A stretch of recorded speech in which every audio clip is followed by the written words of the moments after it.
Hello, everybody, and welcome. Greetings from the University of Findlay here in Findlay, Ohio. We want to welcome you tonight to our Animal Science Power of Pets virtual event. My name is Julie Klingler, and I serve as the director of the Wolf Center for Alumni, Parents, and Friends. And today we're excited to highlight our outstanding and growing animal science, pre-vet program. We hope you've brought your pet to the event today. We want to see them on the screen with us. So throughout COVID, we've seen so many stories how veterinary workers have shown tremendous resilience, such strong commitment to overcoming the challenges, all in the name of protecting the health of our animals in our communities. And so we are so proud tonight to have UF alumni all over the entire nation who are taking care of pets in this tremendous work in this way. So our animal science program, like all others here at the University of Findlay, prepares our students for meaningful lives and productive careers. It is our largest program here at the University of Findlay, and it's got an outstanding acceptance rate for our students who then get into the very best veterinary schools all across the nation. So tonight we are celebrating all of that. And we're also tying this into World Veterinary Day, which was this past weekend. So tonight we'll hear from a great panel of veterinary experts and UF professors. We're going to listen in to what current pre-vet students are doing in the barns live in real time. Hi, Gracie. And we're going to have an Ask the Vet session so that you can ask your questions to the veterinarians and get real live answers. And then finally, at the end, we're going to recognize our heartfelt pet contest submissions, and we'll announce the winner tonight as well. So in just a minute, we're going to start with our great panel and our lineup there. But just want to make a couple announcements about our virtual event. Right in the upper right-hand corner of your Zoom screen, if you choose and select the speaker view, that'll give you the best view of who's speaking at the time. We also ask for your comments in the chat. So we want you to interact and reconnect with your friends in that chat. So use it and say hello to folks. Also, we will have questions in that Ask the Vet session later. So type your questions in the chat as well. And we'll get to that later on. Make sure you identify yourself with a good name, a good first and last name, because we'll need to use those names for our chat, our Q&A, and our pet contest. So without any further ado, I'd like to introduce Dr. Beckett. He speaks to us from Hilliard, Ohio. He is the medical director of the VCA Mill Run Animal Hospital, and he serves as a trustee on the UF Board of Trustees. So at this time, I'd like to welcome Dr. Beckett to the presentation and take it away, Dr. Beckett. And I'm gonna see if I can unmute, and I cannot, but I will send you a pop-up and ask you to unmute, Dr. Beckett. Do you see that? There you go. How am I now? Good, very good, wonderful. Here in Columbus, I'm with Bex, my dog in the office here in Findlay. My cats, Ava Marie and Dallas, have chosen to social distance in my daughter's room upstairs under the COVID. So it'll be just Bex and I with my friends and Oilers across the nation. It's great. So I've been asked to bring in a historical perspective, which I can do with great honor. And to be historical, I think Julie's going to pop some pictures up of my dad. I don't know if I've ever seen him at a university event without a tie. So I brought the tie to keep on my dad's tradition, a little retro tradition for you guys. So, it's pretty neat. I looked at my friends, Dr. Kern and Dr. Forshee, and I just realized that all three of us are the sons of veterinarians. So I think that's pretty interesting to do that. And I think it brings up a good point of why my father started the University of Findlay's pre-vet studies. If it wasn't for a guy named Dale Wilkinson, the horse trainer that started the equine program, I still can remember the first class and those equestrians being out there. We had a great environment and it set up a great opportunity for the university. You had cattle for cutting horses, you had great horses, you had a breeding program, and some of the best talent rotated through there. Todd Crawford, you can go through the list, it's very long. But great equestrian starting out tradition. And at that time in the 70s, my father's small animal practice was growing. The university's equine demands were taking a toll on the equine practice. So as the small animal practice was growing, my dad moved the equestrian part of the the equine practice out of the small animal. He separated the small animal from the equine. So the equine became part of the university, and the small animal practices continued to grow in Columbus. But what's interesting, during, veterinary school is as competitive or more competitive than any professional school. But back in the early 70s, the academic requirements were extremely high. So to get in veterinary school was even more difficult today because there was fewer schools. What my dad found during the 70s was that these great kids who were highly intelligent were getting in veterinary school, but then they came to do their internships or preceptorships by their third and fourth year. They had no hands-on experience. They had not worked with animals. They hadn't had animal husbandry experience.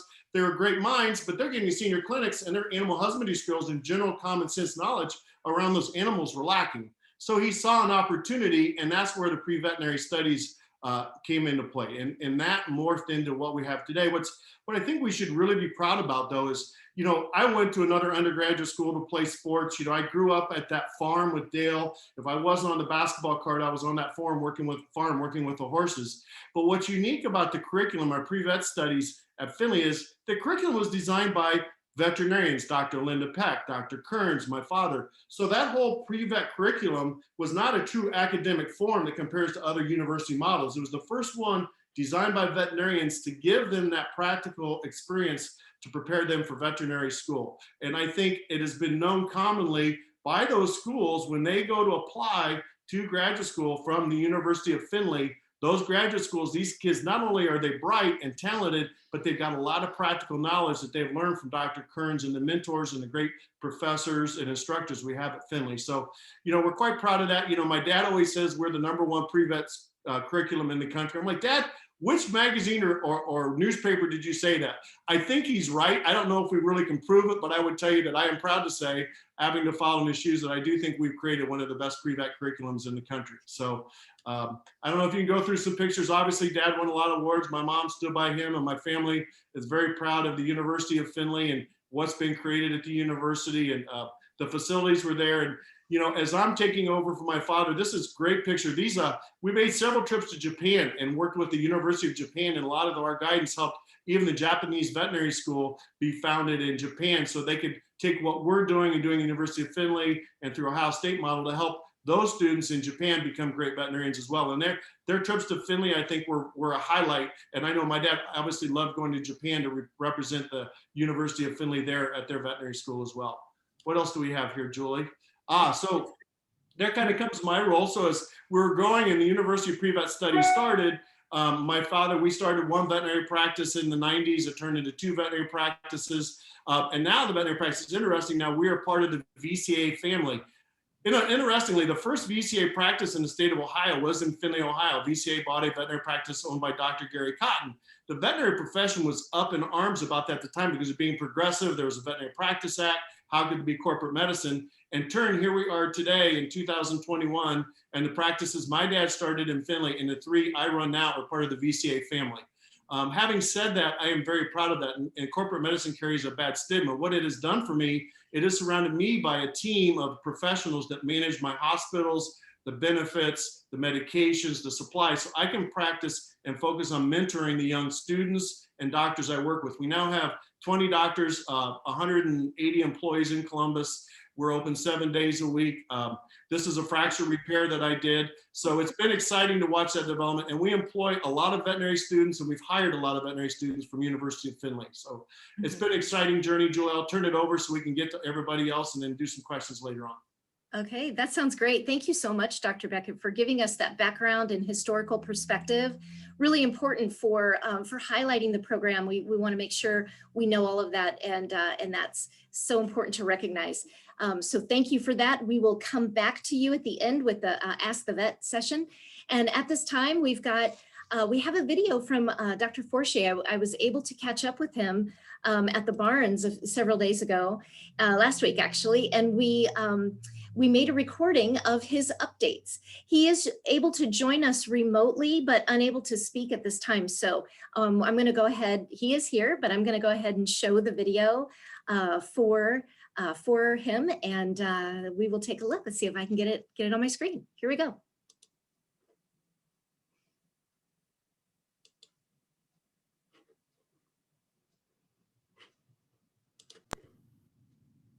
Well, hello, everyone. I want to thank you for joining us. Again, I apologize that I wasn't able to be there, but I do want to give you a little bit more information about the animal science program and kind of where we're going and where we've been. I do want to apologize up front for some of the sounds that you're hearing in the background. We are a working facility, and so we do have students out here working, as well as maybe the animals might join in on our talk. But, one of the things we're noticing with our program, it's continuing to grow, which I think is great. Right now, we're averaging right around 160 to 170 incoming freshman students when it comes within the animal science program.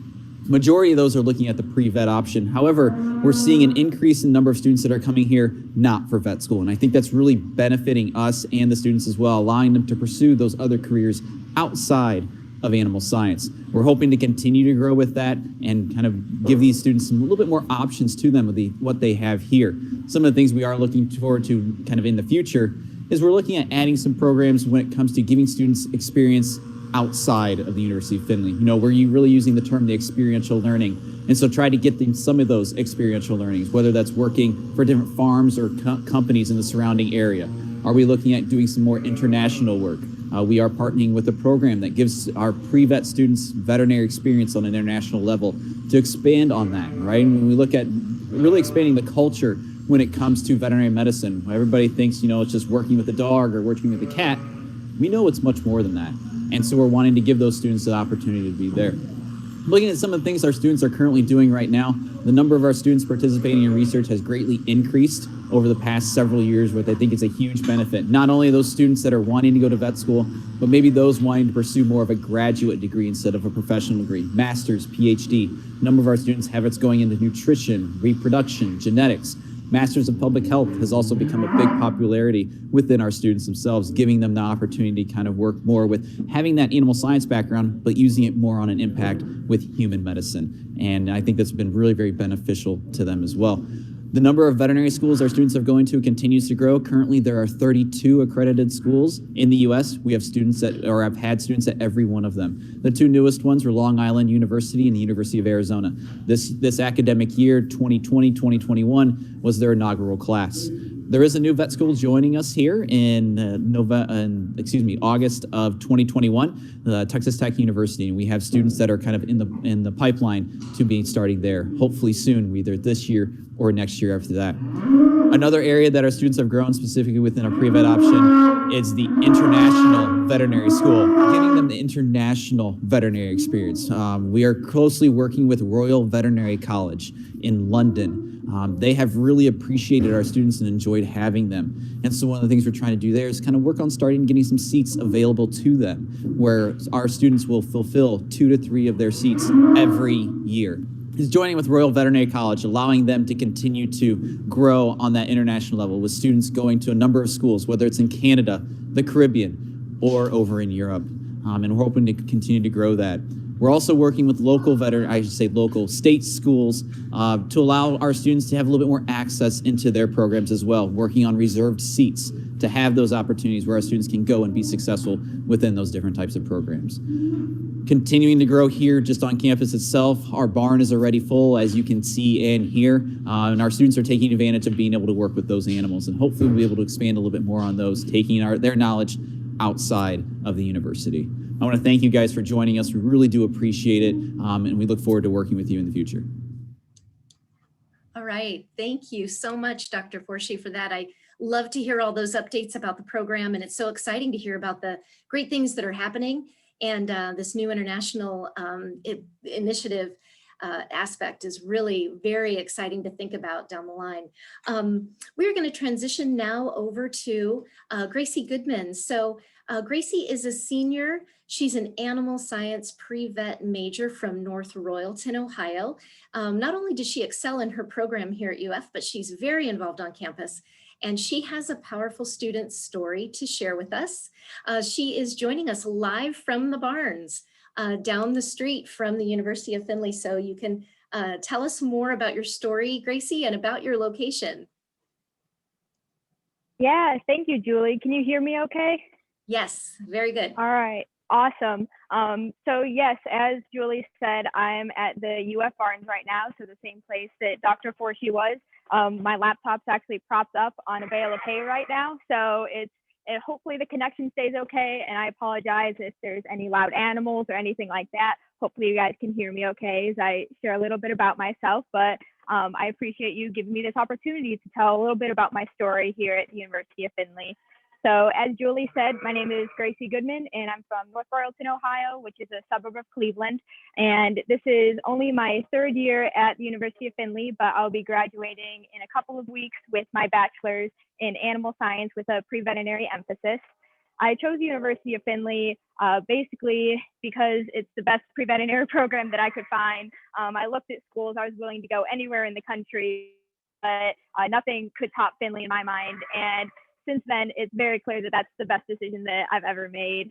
And I say this not only because UF has offered me tons of opportunities in the realm of pre-veterinary science, but in so many other areas of my life as well. Since my sophomore year, I've been fortunate enough to experience some leadership opportunities that have pushed me out of my comfort zone in the best way possible. Right now, I'm one of the leaders of the Beyond the Barns Bible study, and I am a Covenant Connect mentor and the founder of the Pre-Vet Club newsletter writing and editing team. I'm also the resident director of one of the freshman dorms, and I was a student worker for Chopin Hall's Food and Clothing Bank for 2 of my 3 years during undergrad. In addition to these extra experiences I've gotten to take part in, I also have absolutely loved the faculty and staff at this college. All of my professors, including professors like Dr. Forsey and Dr. Kearns, who you'll from in a little bit here, have been so helpful and have been outstanding to me and all the other students, and the support from the other students has also helped me a ton. Honestly, I have enjoyed mostly all of my science classes during undergrad, but some concepts like organic chemistry simply did not come naturally to me. And I think that the undergrad and graduate tutors at the tutoring center knew my name by the end of my first week of OChem 1. But I'm so grateful for all of their help throughout the course of the school year and for truly helping me to understand the topics fully. As a whole, I owe so much to the university for the immense amount of guidance and encouragement that it has provided me for my growth, not only in my academics, but also in my spiritual life, my leadership, and my confidence just as an individual. And thanks to all of the growth that I've experienced here at UF, I am thrilled to say that I will be attending the Ohio State University for Veterinary School this upcoming fall. I wish I could tell you exactly what type of veterinarian I'm going to be, but unfortunately, I have a lot of different passions and I'm very indecisive when it comes to what I want to do with my life. But fortunately, I'm very open-minded. So right now, my interests are mostly shelter medicine or research or small animal general practice. So we'll see where vet school takes me. But clearly, I have kept myself really busy during undergrad, and I would like to say a huge thank you to all of the generous donors who have helped make this possible for me.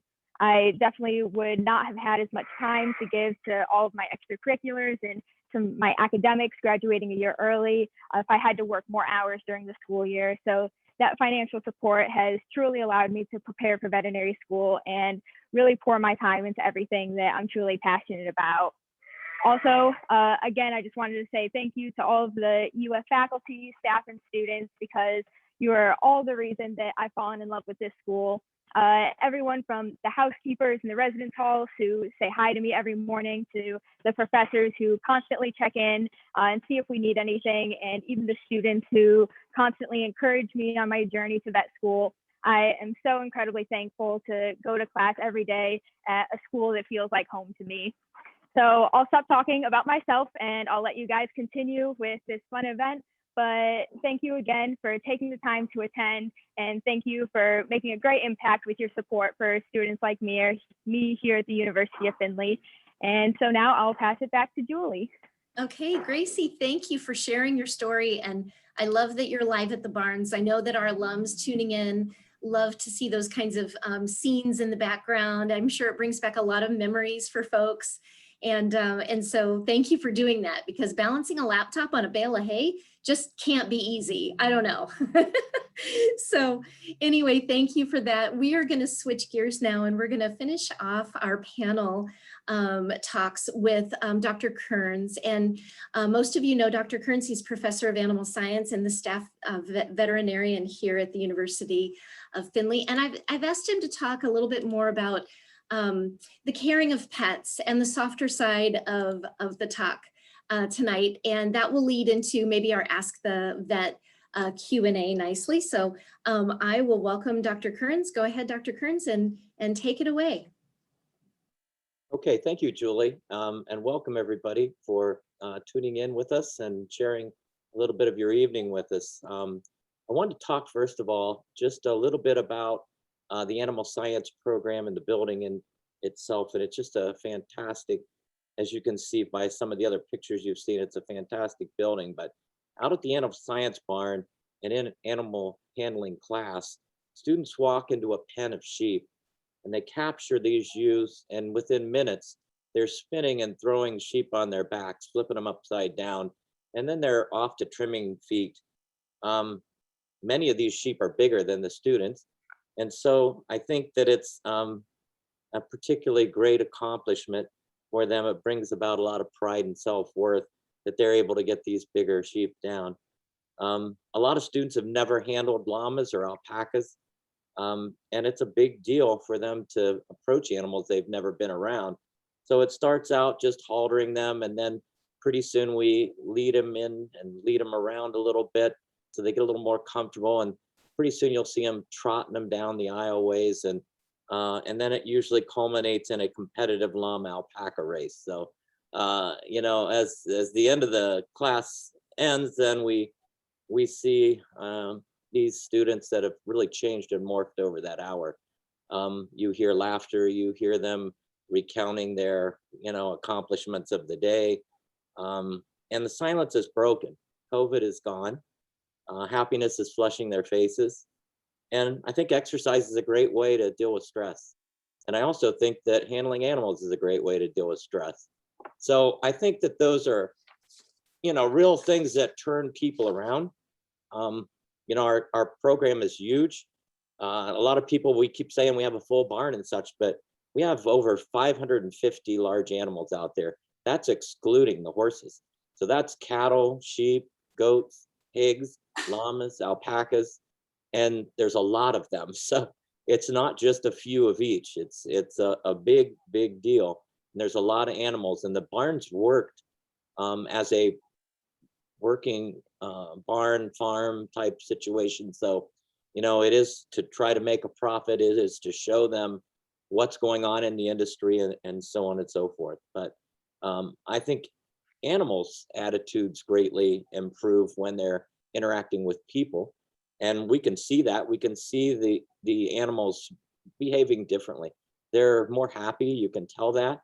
And I think the opposite is true. And I think people handling animals are a lot happier and such. So I think there's a reason and a compelling agreement that petting zoos are very popular. And for years and years, the Toledo Zoo used to take our animals in the summer, and they would turn them into the petting zoo up. And it was a great marriage because the Toledo Zoo could feed our animals all summer, and they were already broke. They were halter broken, and they were able to be petted and such. And so it worked out very well. And, you know, Toledo Zoo is a pretty nice zoo, but they always told me their #1 visited exhibit was the petting zoo.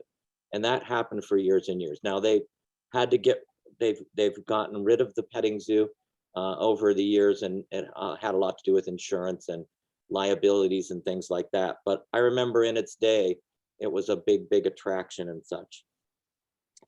Well, animal handling classes, I think, are a favorite of the students, the animal science students here at Findlay.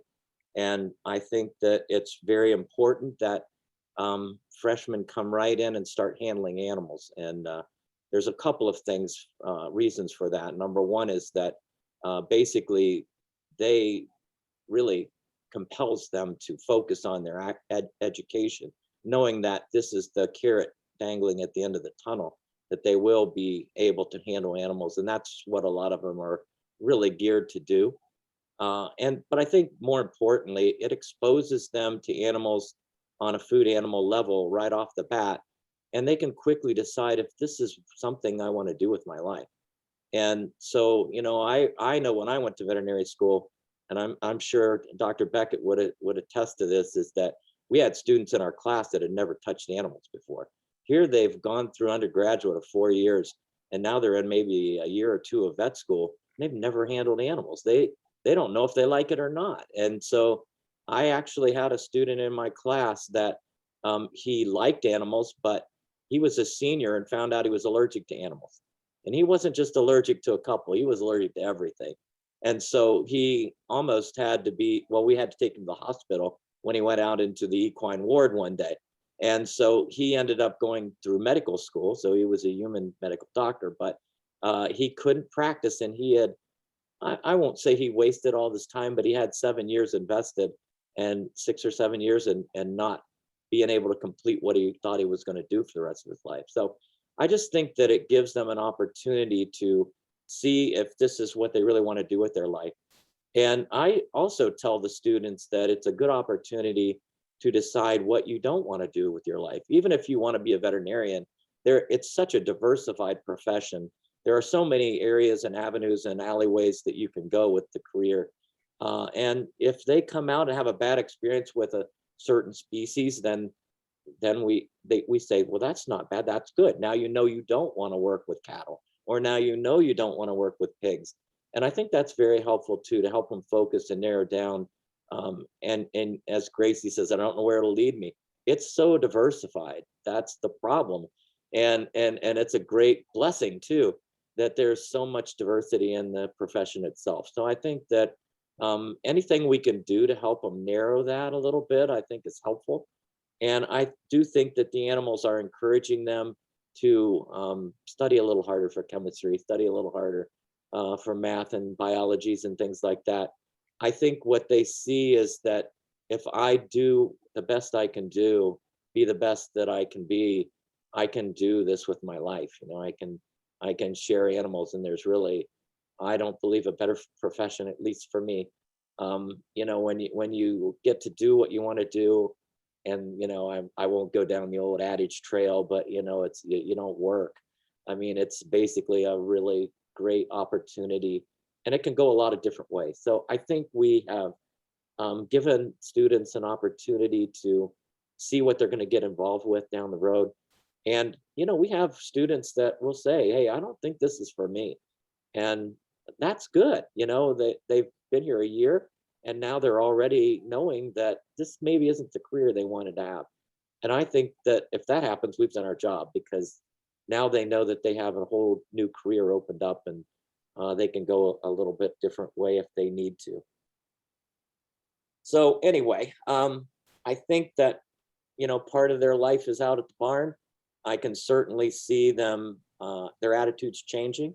I can see that they are improving, and they're very excited about the opportunity to have hands-on experience. And I've had lots of students this semester already tell me that if it wasn't for this class, that they would have really a lot of difficulty dealing with the day-to-day pressures and just the weirdness of the COVID. And this kind of brings them back to a sense of normalcy. Good. Very good, Dr. Kearns. Thank you for sharing all of that with us. We are going to transition into the Q&A, and we've gotten a lot of questions here, and I'll start with the first one. This is related to what Dr. Forshee had talked about in his video, and so I will toss this out there and see if maybe Dr. Kearns, you could answer as well.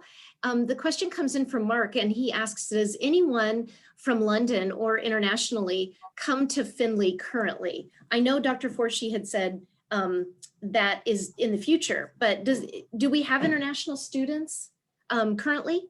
I can answer that one, okay. Or at least give some insights in that. We have a situation set up that actually veterinary students from Rakuno come every year, and they spend about 3 or 4 weeks, pretty intensive study at the University of Findlay. And there can be anywhere from 3 or 4 students to, we've had up to 9 or 10. Now, we didn't have any last year because of COVID. We're not talking about having anybody this year because of COVID, but probably for the last 15 years or so, I have had students that have come, spent 4 weeks, and we put them in intensive animal handling. They actually, in those 4 weeks, they cover all the curriculum that we have in the animal handling one, which is A to Z course on equine horses, and then A to Z on food animals. So they get to, visit and get more familiar with all the different species that we have on the farms. And they're doing things, and again, they're already veterinary students.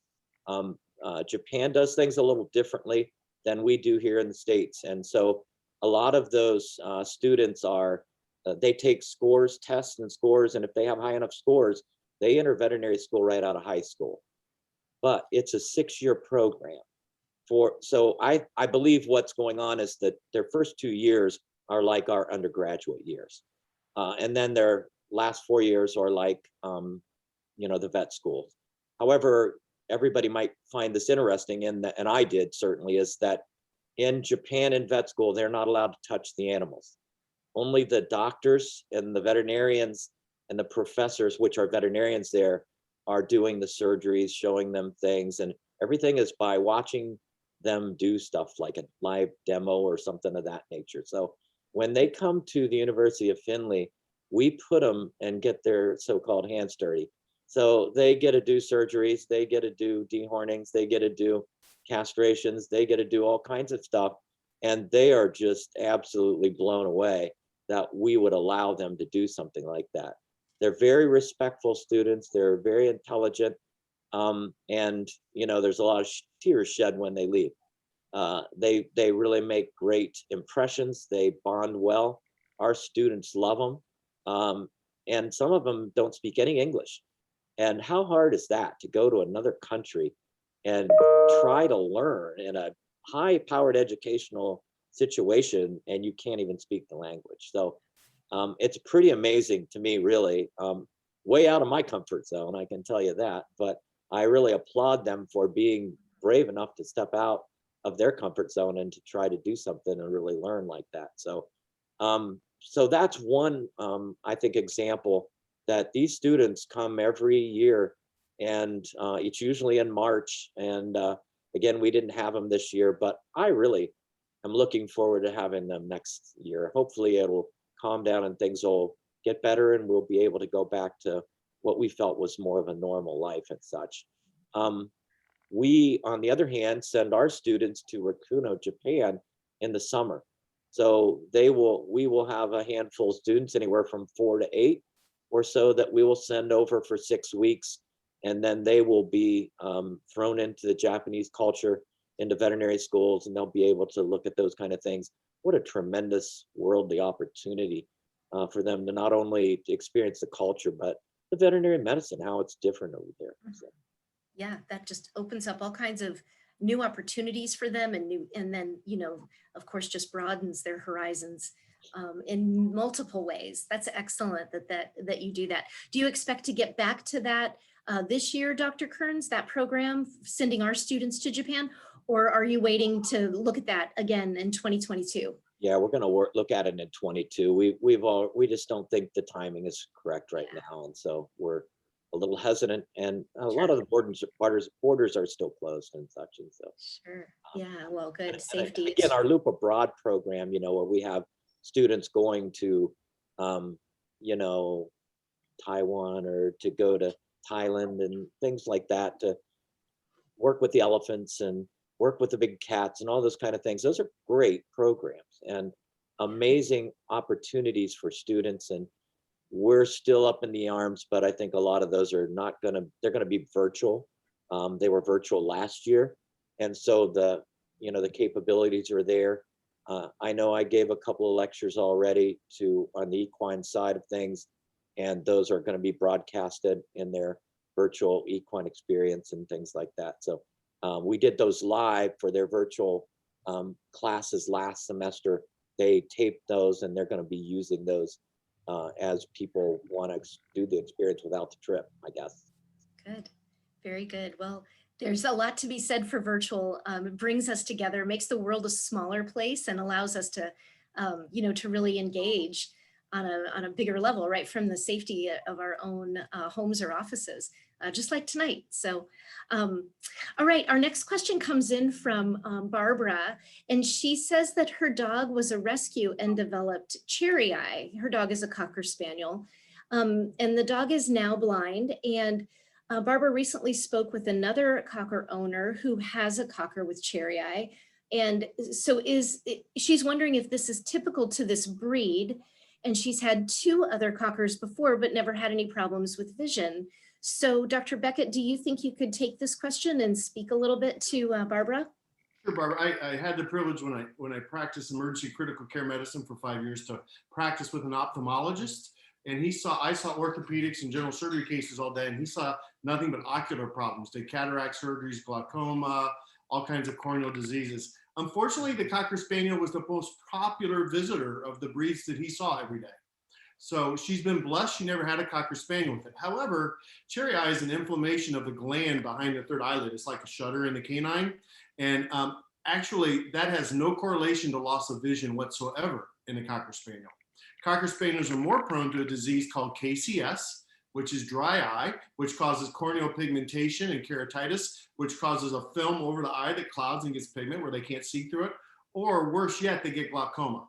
Glaucoma causes the eye pressures to go extremely high. It can be painful, can cause the retina to detach, the lens to detach. So most vision loss is due to those 2 primary diseases in the Cocker Spaniel. There is acute SARD, sudden acquired retinal loss of the retinal function, which people kind of get a little form of that in geriatric years. So unfortunately, it's very common in the Cocker Spaniel, uncorrelated to the cherry eye. Okay, good question and great answer. So I hope that gives Barbara all the background info that she needs and some good advice there. And this one I think would be a good one for Dr. Kearns. This comes in from Lauren, one of our alums, and she says, "Good to see you, Dr. Kearns." So you might remember her as Lauren Boyle. And so that name might be familiar. She said she graduated with an associate's in Western Equine Studies and briefly a pre-vet student at UF until she realized she couldn't handle the blood. So she switched over to from animal health to human public health. So her question is, what sets UF's pre-vet program apart from some of the other larger pre-vet programs? Okay, very good question. And thank you for stopping by.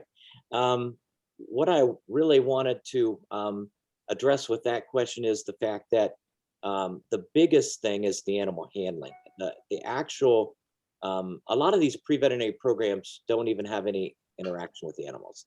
And so the big, I think, important thing is that we do put freshmen right with the animals, let them work and let them learn. And again, a lot of the issues from veterinary schools is that our family farm has kind of dried up over the country.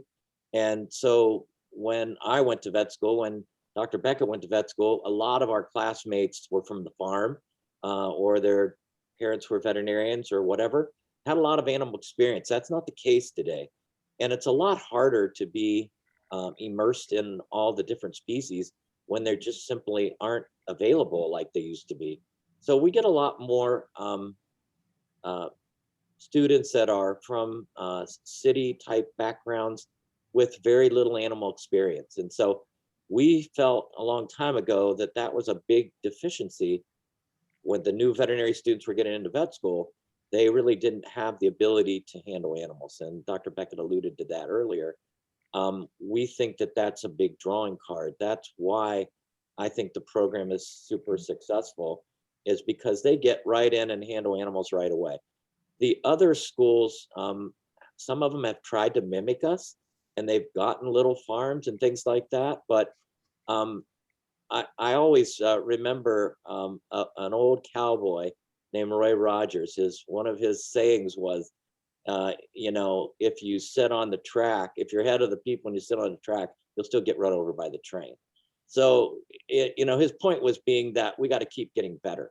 And, it's pretty easy to mimic somebody, but it's not always easy to catch them and to get up to with them. And so if we keep moving forward and we keep getting better, I think that it's going to be hard for other, universities and things to reproduce what we're doing.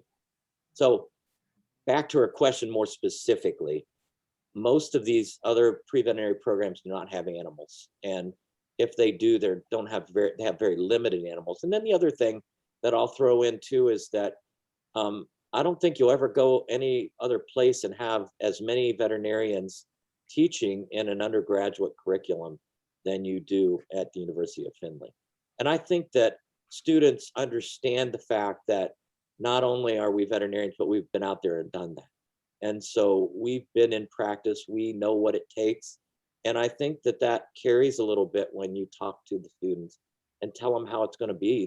They tend to believe you because you've been there and done that already. Good. Okay, good answer.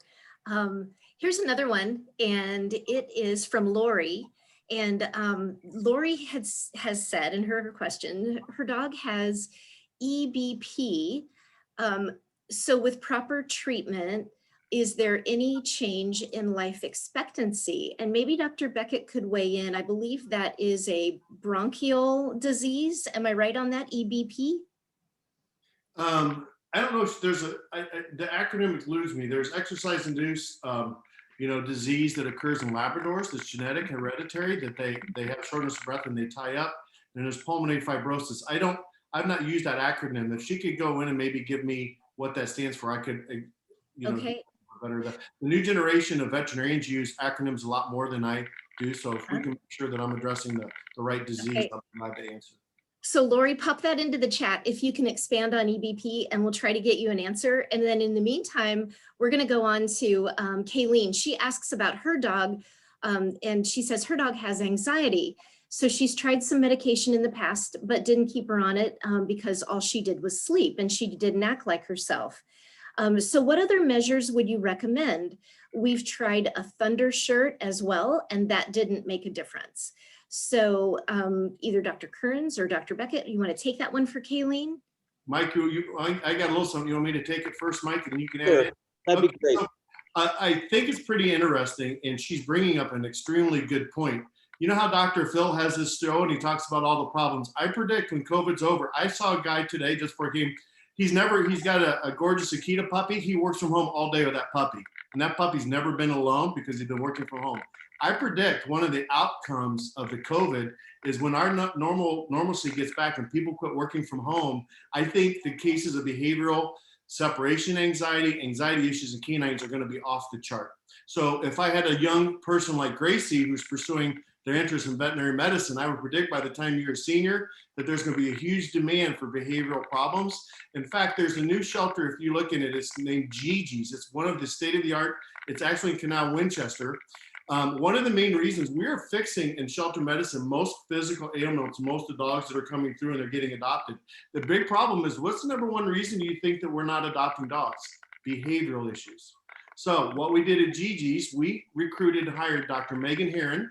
She taught behavioral medicine at The Ohio State University, one of the first people to be board certified behavioral medicine. And now Megan Herron works for Gigi's Shelter. And it is a challenge. There are all kinds. I have clients whose dogs, I probably have at least 200 patients that take fluoxetine, which is generic Prozac.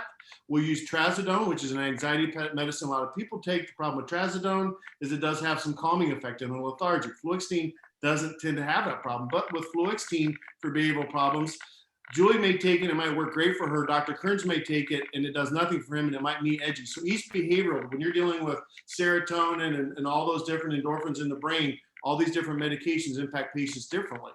The other thing too is I think animals and canines have changed. A lot of people, there's less genetic diversity, so people are getting hunting dogs or breed to run all day to live in an apartment. They're not out getting exercise. The other thing, dogs are pack animals by nature. One of the things that clients hate to hear when they're having a dog with separation anxiety, and I say, well, did you ever think about getting another dog? So getting them company, just a common sense, getting them more exercise.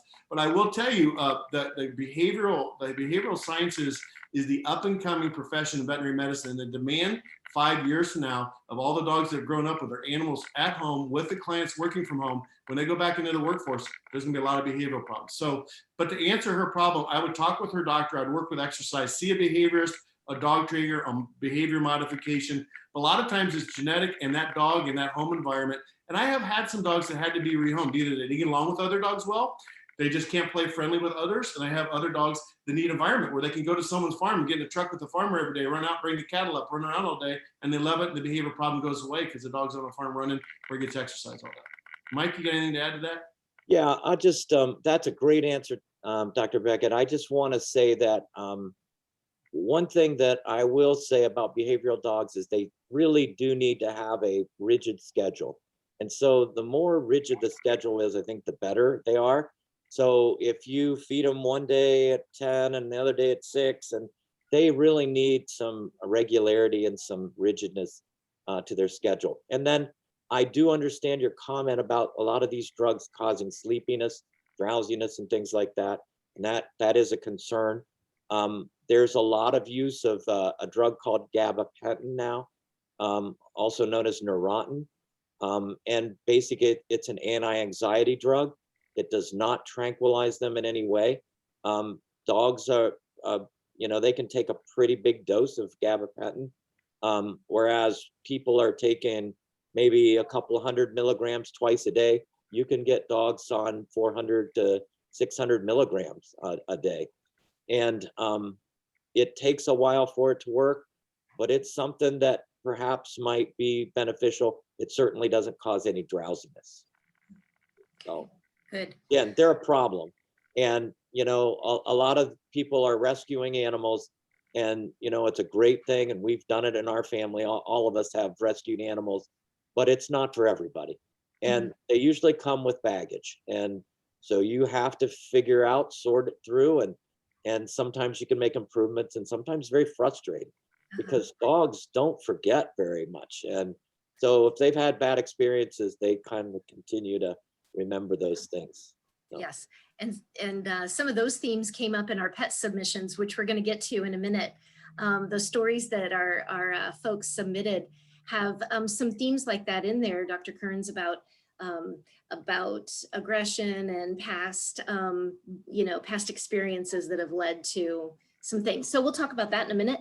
I do have some clarification from Lori. And so we will return to Lori and answer this one, and this will be our last question. So for anybody else that has a question out there, if you want to email it to me, then I can go ahead and forward those on to the right people so we can get those answers for you. So, so Lori says that, that the EBP is, and let's see if I can pronounce this correctly, Eosinophilic bronchial pneumopathy. Okay. So it falls, eosinophilic falls under the inflammatory diseases like inflammatory bowel disease, affects your intestinal tract, colitis. So it's a pulmonary reaction. I've had a couple dogs suffer from it. In the acute presentation was first diagnosed, it mimics bronchitis, COPD, asthma. It was a eosinophilic response. Usually to get a diagnosis, you do what's called a transtracheal wash, or you can go with the scope, inject fluid, you come back, you analyze it.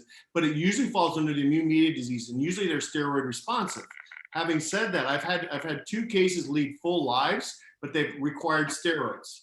So the steroid use, everyone's scared of them, but usually, to be honest with you, you can use immunomodulators too. There's a drug called Apoquel, which is actually designed for dogs with the use of allergies.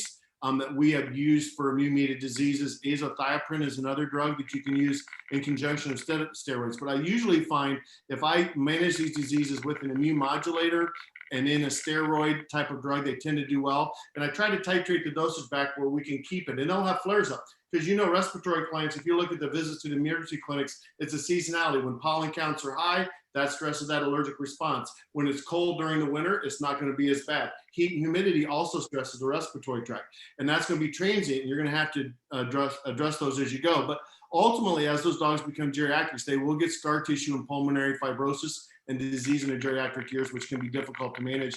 But I've had dogs live to be 13 or 14 with the disease. There is a disease that affects Westies that's pulmonary fibrosis. It's much more frustrating and not as easily managed as the eosinophilic disease is.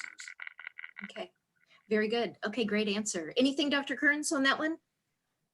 No, I think that pretty much covers it. I will say too that I agree with him that humidity is a big deal. So if you are in a certain kind of heat in your house that has dry heat, it can make it a lot worse, even if it's in the winter time. And so humidifiers are really a good idea for those type of dogs, and not so different than what people face. So, you know, these humidifiers are helpful, and sometimes they can even bring them into rooms and humidify, you know, have a pretty concentrated humidity that they can get them loosened up a little bit. So, but And more people are using bronchodilators too, Mike. I've seen that just use bronchodilators. It's becoming more in vogue as well. Right. Yeah, that Afrin spray is an over-the-counter one that they can use sometimes that helps. And, you know, basically, you know, you just want to, I think, low levels of steroids, like you said, tighter it down to get the least amount that does the job. And I think that's still one of the best treatments. So. Okay, good. And Lori just put in the chat, he uses the Flovent inhaler, and they taught him how to use that, and he's doing well on that. That was part of Lori's story, which we're gonna do next, and we're gonna review those best heartfelt pet stories. So thank you, Dr. Kearns, and thank you, Dr. Beckett, for your insight and your answers. And again, if you've got questions out there that weren't answered, please email them to me, and I'll either forward them to Dr. Kearns or Dr. Beckett. We can get some answers for you. So we are going to go ahead and move into the last part of our session, so that we can let you all go, because I know it's getting late, but this is going to be just the best part. I love this. I love that we did a call out for stories, and we got so many great stories submitted. This was very hard to select the cream of the crop, and then to choose a winner was almost impossible. But anyhow, we're going to start with Pam Cochran. She submitted a story about her dog Maisie, and I know you can see Maisie on the screen right now.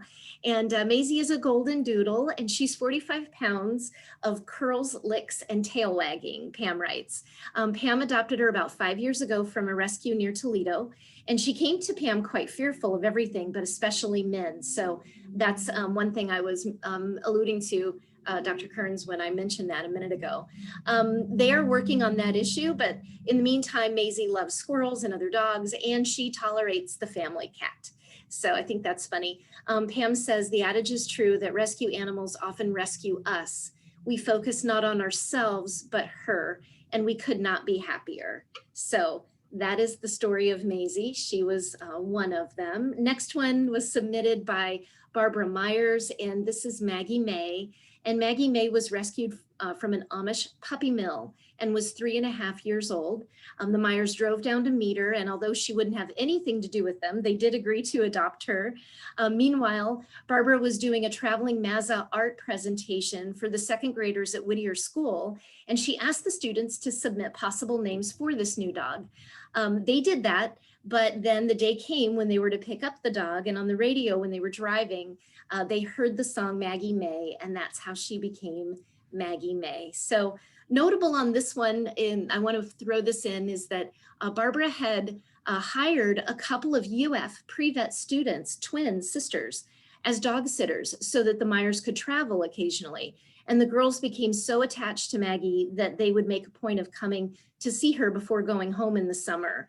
So to this day, even though the girls are in their second year now of veterinary school, Maggie is still remembered by them consistently. So Maggie is that second chance in life. She's just brought so much joy and happiness to the Myers, especially during the pandemic.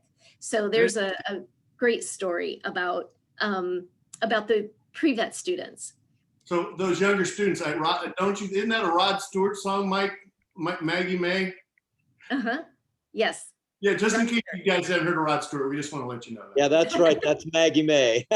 Yes, it is. It is Rod Stewart. I've heard that too. So, okay. So the next one that we're going to talk about today is Loki, and this is from Lori Vandermeer, and this is the one that she was just talking about in the chat. So Loki has been an inspiration for Lori and reminds her that we can overcome all kinds of medical challenges in 2 ways. Loki was diagnosed with EBP just at 1 year of age, which we just talked about.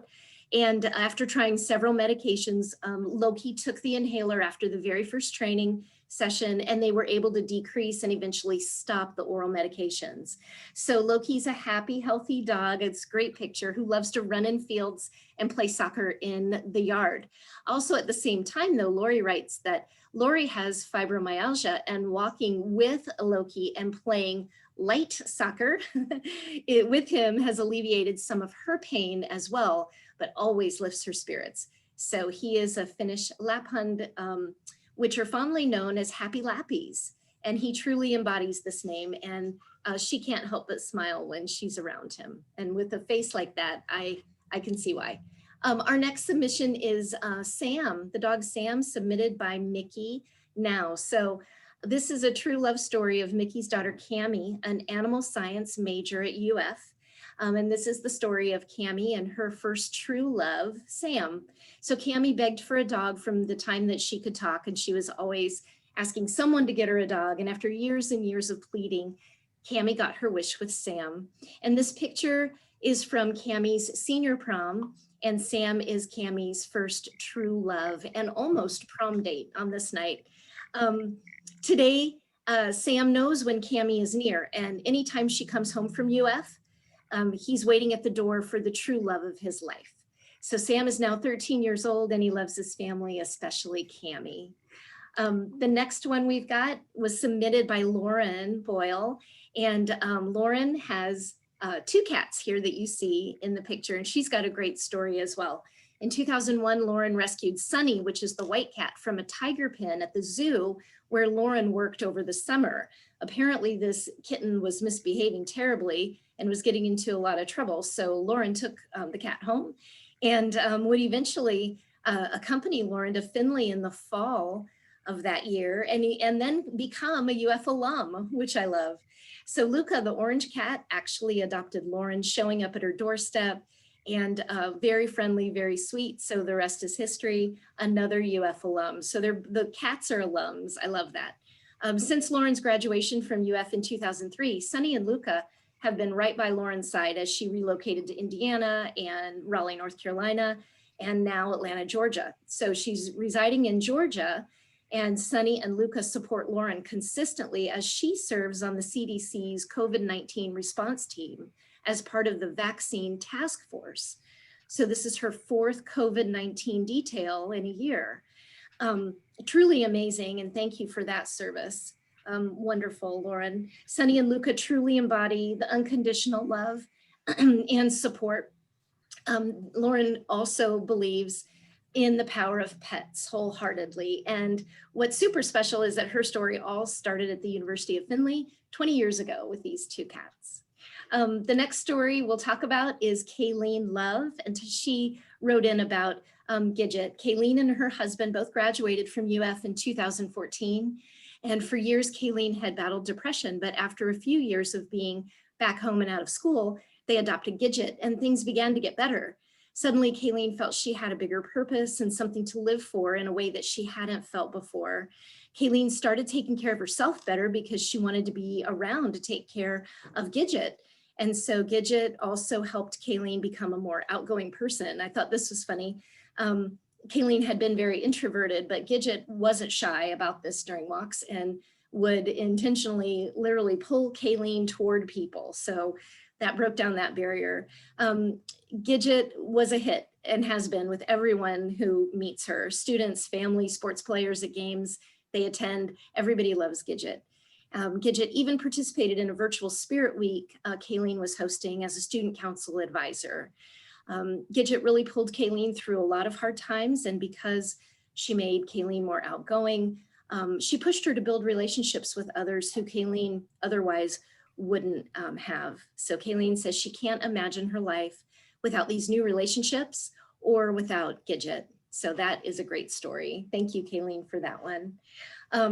Llama Therapy, I love this. Diana, I hope Diana's here seeing this. Diana and her daughter, who's a senior in the equestrian program here at UF, along with others in the family, have a lot of experience working with therapy animals. So they decided to take their llamas out and do some window visits at Christmas and Easter during COVID. And so you see in this picture here, they've got bunny ears on and it looks like snow on the ground, looks like a lot of fun.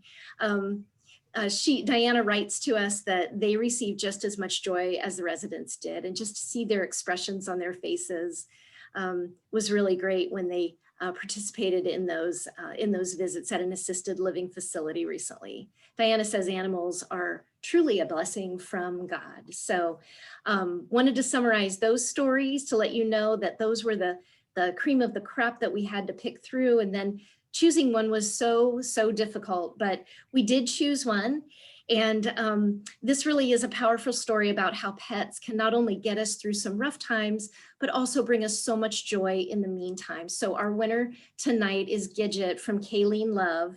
And so I want to thank Kayleen for submitting the story. And also, Kayleen, I think you might be here. And if you want it, do you want to say a few words? Because if you do, I will actually ask you, give you some permissions to speak if you want to say a few words about Gidget. And is Gidget with you? Could we see Gidget? Hi, yeah, Gidget's right here. She was just growling. I told her she won and she got very excited. Okay, good. Oh yeah, we see her. Good. Well, we loved your story. It was very hard to choose. We had so many great ones, and but yours resonated with us. So anything you'd like to say to add in? I just want to thank you. That's Gidget, same thing. Okay, good. Well, we've got some really cool UF gifts that we're going to send your way. We found this really neat dog collar. It actually looks like a seatbelt. So, Cool. So it's really neat, and it's got UF on it. So we'll be sending this out to you for Gidget. And we also found a really neat University of Findlay dog bone. So we're going to send that to you as well. And then we also found a really great University of Findlay leash. So Awesome. so we'll send you some things from the alumni office so that you and Gidget and your husband can keep that alumni spirit continuing on. Thanks so much. Yeah, thank you for being here. That does wrap up our presentations today. Everybody, thank you so much for being here. I want to make a couple closing announcements and just point out that details are coming soon about our 2021 Homecoming and Family Weekend. It's October 8th through 10, so mark your calendars. And if you have time, jump over to our website, our alumni website, because we've got a couple things on there that are new. Such as if you know someone who would make a great oiler, you can refer them on the future oiler program. So do that online. And also, if you're an alum, check out the alumni website to learn more about the 20% tuition discount on many of our graduate programs. So I want to also thank everybody who has previously on this call supported UF in a variety of ways. Your generosity impacts us in so many great ways and ensures that we get to continue to offer that level of excellence that our students deserve. So I'm going to say goodbye to everybody, and so is our panel. And again, thank you, and everybody have a great evening. Thanks, you. Everybody. Have a great day. Bye, folks. Thank you, everybody. Appreciate it all. Thank you, everybody.